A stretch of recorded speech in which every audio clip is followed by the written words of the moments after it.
This video is only made for information and education purpose only. Hello my dear friends, अगर आप हमारे channel the stock market institute को first time visit कर रहे हैं तो प्लीज़ चैनल को सब्सक्राइब करें और बेल आइकन को प्रेस करके नोटिफिकेशन को ऑल पे सिलेक्ट करके रखें ताकि आपको मार्केट और कंपनी के रिलेटेड अपडेट हमारे वीडियो से मिलते रहे। सो दोस्तों, आज के दिन की अगर हम लोग बात कर ले दोस्तों तो यस, बाजार में जबरदस्त तेजी वापस देखने को मिल गई है। 1.5% से ज़्यादा सेंसेक्स हम लोगों को भागते हुए देखने को मिल गया है। निफ्टी 50 की भी अगर बात कर ले तो ऑलमोस्ट 0.2% के आसपास की तेजी देखने को मिली है और वीकेंड से नियर बाय 400 पॉइंट की तेजी देखने को मिली है। शुरुआत ही गैप अप के साथ हुआ है, हल्का गैप अप हुआ था, बट उसके बाद जबरदस्त रफ्तार के साथ बाजार ऊपर चला गया। फिर ऊपर से थोड़ा प्रॉफिट बुकिंग हुआ, बट ओवरऑल हम लोग बात कर ले दोस्तों तो ब्रॉड लेवल पे बात करें तो यस अगेन दोस्तों, यहाँ पे हम कह सकते हैं बाजार में काफ़ी अच्छा परफॉर्मेंस हम लोगों को देखने को यहाँ पे मिल रहा है। सो डेफिनेटली ये तेज़ी यहाँ से मतलब अचानक से आई कहाँ से, तो उसके पीछे का रीज़न क्या है ये तो आप सभी लोगों को पता है। फिलहाल जिस सिचुएशंस के चलते बाजार यहाँ पे गिरा हुआ था, उसी को लेकर अगर अच्छी खबर आएगी तो बाजार हम लोगों को पॉजिटिवली रिएक्ट करते हुए देखने को मिलेगा। सो नो डाउट दोस्तों, मिडल ईस्ट को लेकर ही हम यहाँ पे कह सकते हैं कि एक उम्मीद की किरण जगने वाली है, हम लोगों को खबर देखने को मिल रही है। मतलब आपको पता है कि उम्मीद की किरण मतलब कि जंग अगर जितनी लंबी चलेगी मार्केट की हालत खराब होगी, एंड अगर जंग रुकने से रिलेटेड अगर कोई भी हिंट मिलता है, पॉजिटिव खबर आ जाती है, तो मार्केट उसको काफ़ी अच्छी तरीके से रिएक्ट यहाँ पे करता है। और ये चीज़ आपको पता है हमारे मार्केट से रिलेटेड नहीं, पूरे ग्लोबल मार्केट में ये चीज़ें लागू होती है।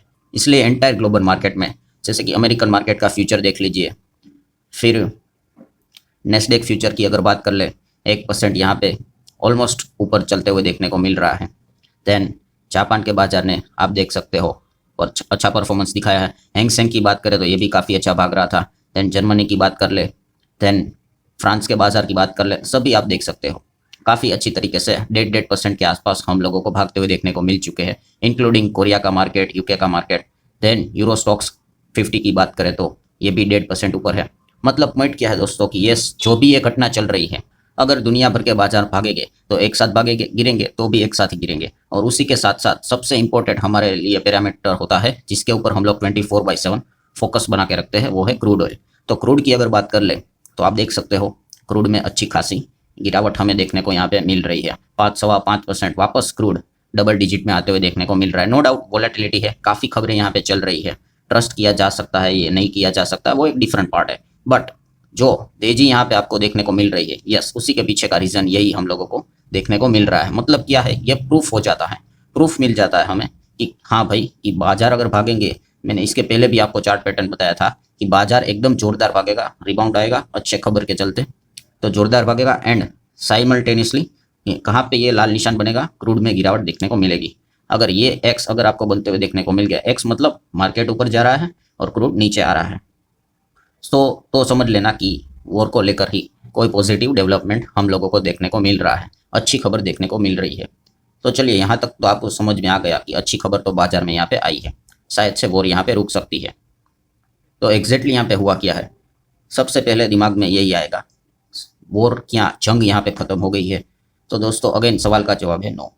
जंग खत्म होना ये इतना सिंपल नहीं है, शुरू करना बहुत सिंपल है, ख़त्म करते करते तो बहुत समय लग जाएगा।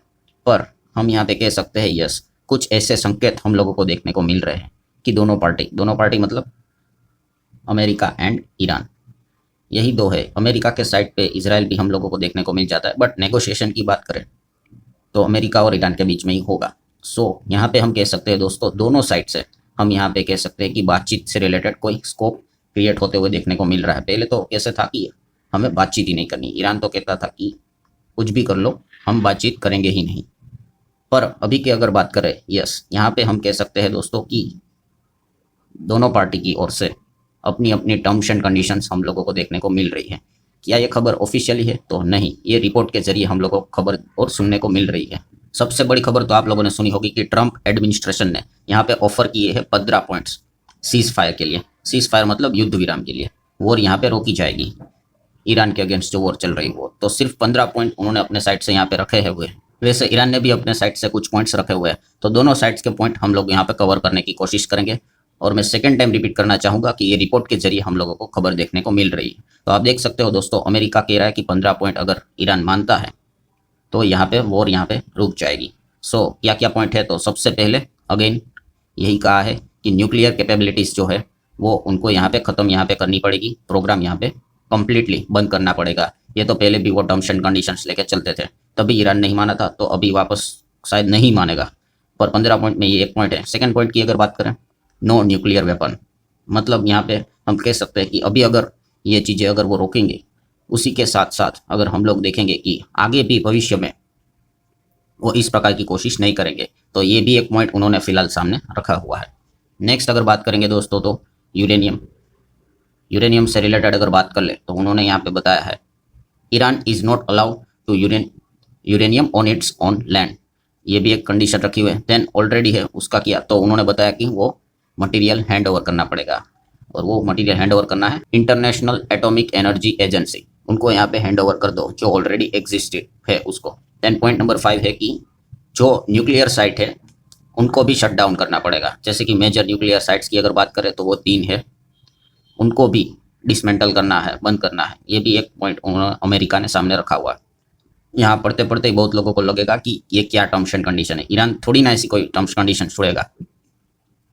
ईरान ने जो अटैक किया है वो सब कुछ पहले भी था, बट फिर भी ये पॉइंट्स हमें देखने को मिल रही है। नेक्स्ट बात करें तो फुल इंस्पेक्शन, ईरान यहाँ पे क्या करेगा कि आईईए को वहाँ पे ये एक्सेस दे देगा कि उनकी साइट्स पे आके मॉनिटरिंग करेंगे कि इस प्रकार का कोई न्यूक्लियर यूरेनियम से रिलेटेड कोई चीज़ें कर तो नहीं रहे हैं, उसका लाइसेंस दे देगा। देन प्रॉक्सीज जो ईरान इस्तेमाल करता है, जो ग्रुप्स रहते हैं, ये बंद कर देगा। देन पॉइंट नंबर 8 की अगर बात करें, अगेन जो हिजबुल्ला और हमास रहता है उनको जो फंडिंग्स यहाँ पे की जाती है, वेपन्स मनी सब कुछ प्रोवाइड किया जाता है, वो भी ईरान यहाँ पे रोक देगा। देन पॉइंट नंबर 9 की अगर बात कर ले, देन स्ट्रेट ऑफ हॉर्मुज को ओपन यहाँ पे करेगा। एंड आप देख सकते हो क्या लिखा है कि पास फ्रीली, कोई भी दिक्कत नहीं होना चाहिए। देन मिसाइल्स के ऊपर लिमिट रहेगी, आप देख सकते हो there will be strict limits on the number and range of Iran's missile, कि इतना ही मिसाइल्स रह सकते हैं और लॉन्ग रेंज वाले मिसाइल्स है वो नहीं रख सकते, इतना सही रेंज वाला मिसाइल यहाँ पे रखना होगा। देन पॉइंट नंबर 11 की अगर बात कर ले, सेल्फ डिफेंस ओनली, मतलब जो भी मिसाइल है वो सेल्फ डिफेंस के लिए ही रहेंगे, ऑफेंस के लिए नहीं। मतलब अगर किसी ने इनके ऊपर अटैक किया तो उस मिसाइल को हवा में उड़ाने के लिए ही रखेंगे, इंटरसेप्ट करने के लिए ही रखेंगे। यहाँ से मतलब उस कंट्री के ऊपर अटैक होना नहीं चाहिए मिसाइल से, ये भी एक टर्म्स एंड कंडीशंस रखी हुई हैं। देन पॉइंट नंबर 12 की बात कर ले, तो आप देख सकते हो लिफ्ट सैंक्शन, अगर ईरान यहाँ पे एग्री हुआ तो अमेरिका यहाँ पे क्या करेगा, उनके ऊपर जो इकोनॉमिक सैंक्शंस इतने सालों से लगाए हुए वो अमेरिका हटा देगा। सो ये पॉइंट नंबर 12 की अगर बात कर ले, तो ये भी मतलब ऐसा नहीं था, ये तो उन्होंने बता दिया कि अगर आप सुनते हो तो हम क्या करेंगे। देन पॉइंट नंबर 13 की अगर बात करें, सिविलियन न्यूक्लियर हेल्प की बात करें, मतलब अमेरिका खुद यहाँ पे हेल्प करेगा to develop peaceful nuclear program for electricity only. Nuclear की जब भी हम लोग यहाँ पे बात करें तो काफ़ी लोगों को ऐसा लगता है न्यूक्लियर मतलब धमाका, तो ऐसा नहीं है। इलेक्ट्रिसिटी जनरेशन के लिए भी न्यूक्लियर पावर प्लांट यहाँ पे बड़े बड़े रिक्वायरमेंट रहते हैं, तो उसके रिलेटेड अगर देखा गया तो ईरान को अमेरिका खुद हेल्प करने के लिए रेडी हो जाएगा। देन पॉइंट नंबर 14 की बात करें, तो जहाँ पे बताया है कि अगर ईरान कोई भी रूल ब्रेक कर देता है तो वापस ये सैंक्शंस इनके ऊपर लगाना स्टार्ट हो जाएंगे। एंड पॉइंट नंबर 15, 1 महीने के लिए इनिशियल मतलब सीज फायर यहाँ पे लागू हो जाएगा। अगर ये सारी चीज़ें अगर सुनते हैं तो एटलीस्ट 1 महीने के लिए, उसके बाद चेक किया जाएगा क्या क्या चीज़ें फॉलो की जा रही है। अगर कुछ भी ब्रेक होगा तो वापस युद्ध स्टार्ट यहाँ पे हो सकता है। सो ये अमेरिका ने अपने साइड से 15 पॉइंट यहाँ पे दिए हुए हैं। अगर ईरान यहाँ पे मानता है, सुनता है, तो युद्ध तुरंत यहाँ पे रुक सकता है। सुनकर ही हाईली इम्प्रैक्टिकल लगता है कि ईरान इन चीज़ों को यहाँ पे मानेगा। एनीवेज, देन ईरान की अगर बात कर ले, ईरान ने भी कुछ पॉइंट्स सामने रखे हुए हैं, जैसे कि अमेरिका ने भी बहुत सारे पुराने पॉइंट्स बताए थे, ईरान के भी बहुत वही पुराने पॉइंट्स है कि उनको प्रॉपर लेजिटिमेट राइट्स यहाँ पे चाहिए, वो अपने पास यहाँ पे न्यूक्लियर यहाँ पे प्रोग्राम को रन करना चाहते हैं। देन उसी के साथ साथ वॉर से रिलेटेड जो भी इनको अभी नुकसान हुआ है उसका पूरा मतलब भुगतान पेमेंट यहाँ पे अमेरिका ने करना चाहिए। जितना भी डैमेज हुआ है, करोड़ों नहीं अरबों खरबों का नुकसान हुआ है, तो उसके पैसे यहाँ पे देने पड़ेंगे। देन तीसरे पॉइंट की अगर बात करें तो सिक्योरिटी की गारंटी चाहिए कि फ्यूचर में किसी भी प्रकार का अमेरिका और इजराइल ईरान के ऊपर अटैक नहीं करेंगे। ये भी आपने यहाँ पे हम लोगों को एश्योरेंस यहाँ पे देना है। देन सबसे इम्पोर्टेंट चीज़ है कि आपके जो बेसिस है मिडल ईस्ट में, वहाँ से निकलो आप सबसे पहले, यही फसाद की जड़ बना हुआ है। देन नेक्स्ट अगर बात करें स्ट्रेट ऑफ हॉर्मुज के ऊपर कंट्रोल, और कंट्रोल मतलब क्या कि कंट्रोल तो पहले से ही including right to collect the transit fee from passing vehicle, मतलब यहाँ पे हम कह सकते हैं कि जो अभी वेसल्स जाते हैं, एक टोल लगाने की बात करेंगे कि जो भी वेसल्स वहाँ से निकलेंगे उसको पैसे देने पड़ेंगे, टोल देने पड़ेंगे। तो ये ईरान अपने साइड से टर्म्स एंड कंडीशन रख रहा है। देन उसके बाद उन्होंने बताया है कि जो रीजनल कॉन्फ्लिक्ट है उसको ख़त्म करना है, मतलब अमेरिका इसराइल की बात कर ले, जो ऑपरेशन एंड अटैक यहाँ पे करते हैं, जो कि अलग अलग प्रोक्सीज हम लोगों को ग्रुप्स देखने को मिलते हैं, उनको बंद कर दो। उसी के साथ साथ मिसाइल से रिलेटेड कोई रिस्ट्रिक्शन नहीं होना चाहिए, ये कि इतना रखना चाहिए, इतना रेंज लिमिट होना चाहिए, उसके ऊपर जा नहीं सकते, ये कुछ होना नहीं चाहिए। अब अगर देखोगे तो कितना कॉन्ट्रैक्ट देख लीजिए आप है, वहाँ पे 15 चीज़ें लिखी हुई है। वो क्या कह रहे हैं कि आपके पास लिमिटेड मिसाइल होनी चाहिए, रेंज भी लिमिटेड होना चाहिए। और ये ईरान वाले कह रहे हैं कि कोई लिमिट नहीं, हमें जितना चाहिए उतना मिसाइल हम रखेंगे। एंड देन अगर देखा गया तो आखिरी जो पॉइंट है वो है मीडिया को लेकर।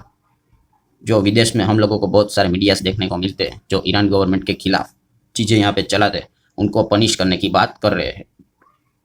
तो अगेन दोस्तों बॉटम लाइन क्या है कि ये जो खबरें देखने को मिल रही वो अगेन ये जो रिक्वेस्ट यहाँ पे की जा रही है अमेरिका की ओर से, ईरान से अमेरिका की, तो ये रिपोर्ट के जरिए सारी खबरें हम लोगों को देखने को मिल रही हैं। जब ये सारी खबरें चल रही थी कि 15 पॉइंट अमेरिका ने ईरान को यहाँ पे भेजे, तो सबसे पहले प्रतिक्रिया यही था कि अमेरिका तो ऐसा लग रहा है कि खुद से बात कर रहा है, खुद से ही क्लेम किया जा रहा है। बट अभी अगर हम लोग बात करें तो यस, फिलहाल हम कह सकते हैं ईरान को अब ये 15 पॉइंट्स अमेरिका की ओर से सीज फायर से रिलेटेड प्रपोजल वाले मिल चुके हैं। वो पता चला है पाकिस्तान के ऑफिशियल्स के। तो पाकिस्तान के ऑफिशियल का इससे क्या संबंध है? तो दोस्तों इनके बीच में जो भी मैसेज का आदान प्रदान हो रहा है वो पाकिस्तान के रूट के द्वारा ही हम लोगों को होते हुए देखने को मिल रहा है। सो फिलहाल हम कह सकते हैं दोस्तों ये सारी चीज़ें हम लोगों को देखने को मिली है। मतलब पॉइंट क्या है, अगेन फाइनल पॉइंट यहाँ पे है कि दोनों अपने अपने साइड से यहाँ पे बातचीत करने की बातें यहाँ पे कर रहे हैं, और इस चीज़ के चलते कोई सीरियस बड़ा अटैक एक दूसरे के ऊपर फिलहाल तो यहाँ पे नहीं हुआ है। और एक होप जनरेट हो रही है कि देखा गया तो चांसेस तो लेस देन 5% नजर आ रहे हैं, काफ़ी कम है। ऐसे टर्म्स एंड कंडीशंस रखे हुए हैं, अब कौन सी पार्टी पीछे हटेगी ये देखने वाली बात है। सो व्हाट नेक्स्ट में यही इंतजार करना पड़ेगा। जैसे मैंने अभी आपको कहा कि कौन सुनेगा। अब चलो कुछ कुछ टर्म्स एंड कंडीशन समझ में आ जाते हैं, बट कुछ कुछ चीज़ें ऐसी है जो कि कोई भी पार्टी यहाँ पे एग्री करेगा ही नहीं। अमेरिका अपना मिडल ईस्ट से बेस निकालने वाला नहीं है। अगर ऐसा हुआ तो ईरान के लिए मतलब वही ईरान के लिए सबसे बड़ी जीत है। तो वही देखने वाली बात है। अमेरिका तो ये सुनने का लगता है नहीं। तो यहाँ पे कभी भी कोई भी चीज़ यहाँ पे हो सकती है। इसके लिए क्या करना है, हमें बस ऑयल के ऊपर ध्यान रखना है और दुनिया भर के बाजार हमारा गिफ्ट निफ्टी के ऊपर ध्यान रखना है। वहाँ पे अगर एक्स बनता है, मतलब गिफ्ट निफ्टी अगर भागता है एंड क्रूड अगर गिरता है, तो समझ लेना कि वॉर को लेकर अच्छी खबर है। एंड अगर क्रूड बढ़ता है और गिफ्ट निफ्टी गिरता है तो हमारा मार्केट दुनिया भर के बाजार गिरेंगे। और ये उल्टा एक्स भी बनता है तो मतलब एक दूसरे के ऊपर वापस अटैक शुरू हो चुके हैं। सो लेट्स सी एग्जैक्टली आगे क्या होता है। बट यस, ये एक होपफुल वाली एक अच्छी खबर आ गई तो मार्केट ने थोड़ा एक पॉजिटिव रिएक्ट यहाँ पे किया है, क्योंकि इतना पीटा है मार्केट तो थोड़ा एक बाउंस तो यहाँ पे आ ही जाता है। सो ठीक है दोस्तों, जितने भी इंपॉर्टेंट पॉइंट्स थे सारे यहाँ पे कवर कर लिए हैं। वीडियो हेल्पफुल लगा हो तो चाहो तो लाइक एंड शेयर कर सकते हो। मिलते हैं नेक्स्ट वीडियो में, तब तक के लिए बाय बाय।